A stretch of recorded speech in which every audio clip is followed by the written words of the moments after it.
All right, so to get started with the hand, I'm going to go in the left view, and actually I'm going to turn off these LRAs, local rotation axis, so I can see better.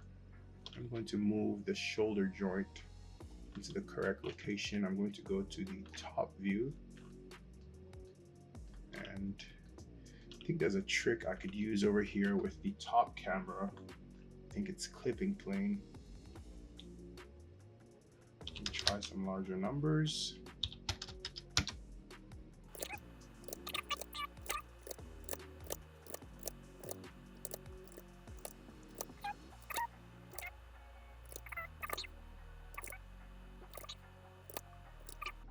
That was a whole lot for it's somewhat unnecessary. But actually it's not. You do need to try to get in the best view to get this placement correct. All right, so I'm going to come here for the shoulder and try to move it, but it's more important that I nail it in the front view. So in the front view right there.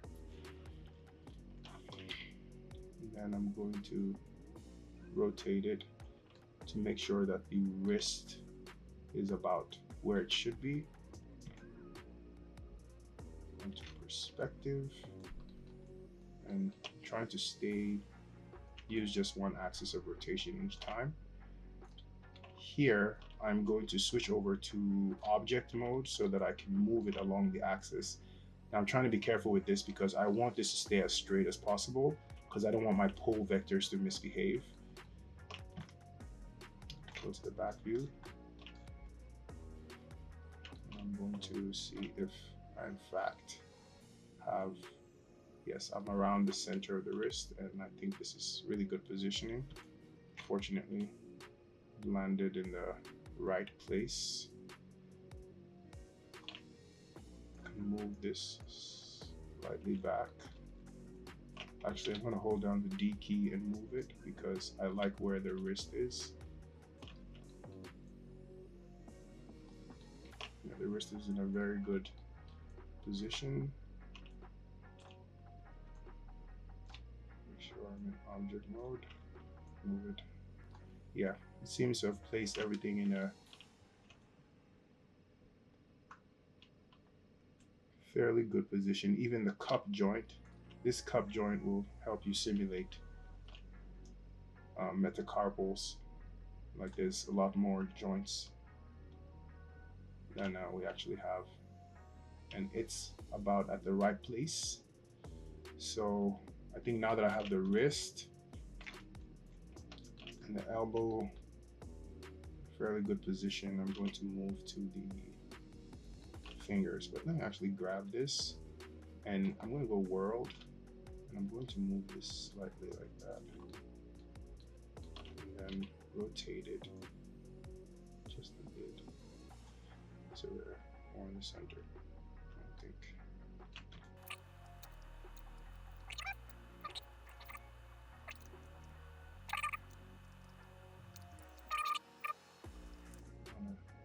Bending at the right place. Yeah, that looks very good.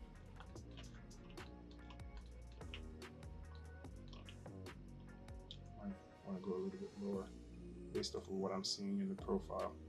So yeah, this is about a good bending spot in this view. All right, so it's now time to place the fingers.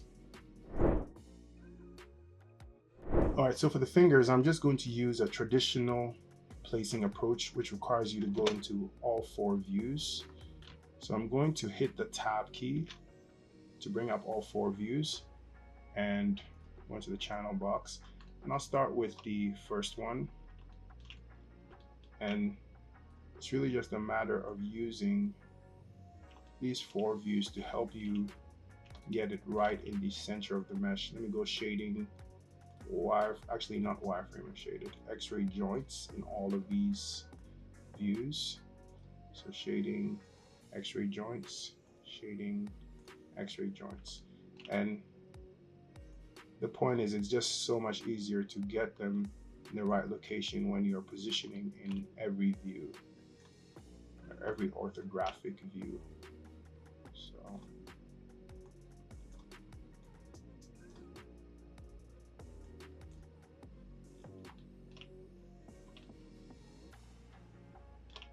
particularly useful in that view, but here I think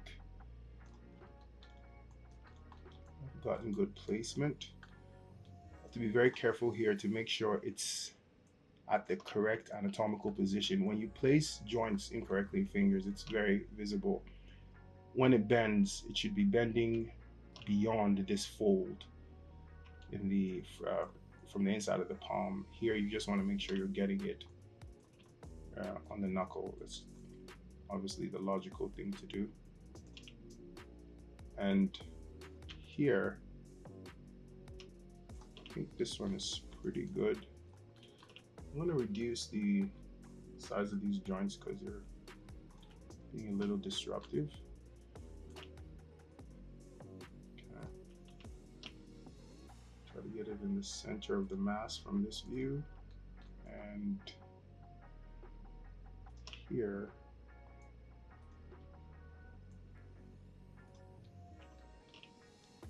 try to get this at the tip of the finger. When I hit the update now button, all of this will align correctly. But the fingernails are going to be resolved with a custom control solution.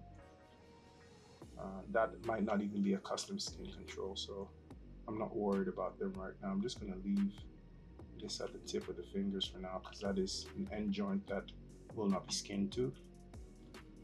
But I'm going to try to get this in the left view so I can see what's going on. All right, so this is pretty much what I'm going to do with the rest of the fingers. I'm going to try to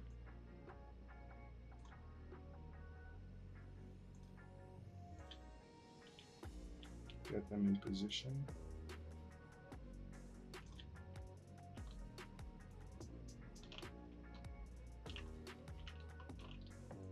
This could move a little lower. All right, so I'm going to speed through and get the other ones done in the same way, and then I'll come back when it's all done.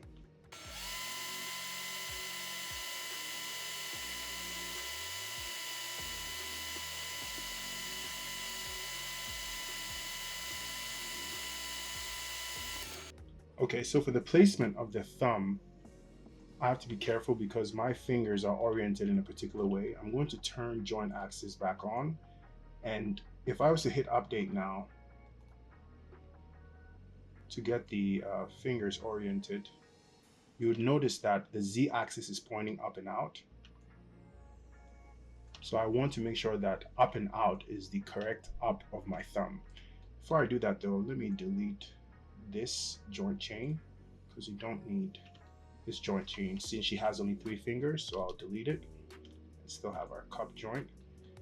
And I'm going to move this thing in a perspective until I feel like I am at the correct orientation based off of my thumb. This is the downside of creating these cool poses for the model at sculpt time. And I may definitely have this first position wrong. It's supposed to be in the meat of the thumb. We want it to control this whole region. So gotta be in here.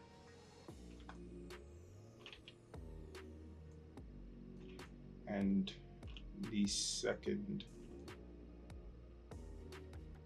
would definitely be this knuckle. Then can rotate down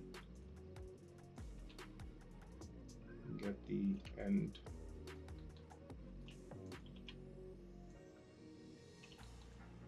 Yeah, this is gonna be one of those things you really have to angle the camera in ways that are going to help you get the right result. So I want to make sure that when I rotate up, I'm getting the correct thing. When I rotate inwards, yeah.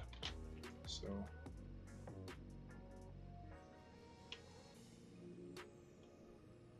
definitely good.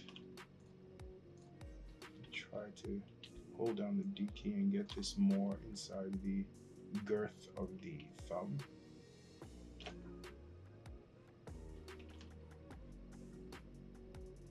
So I get some good skinning results. Yeah, around there. I can move this closer to finger.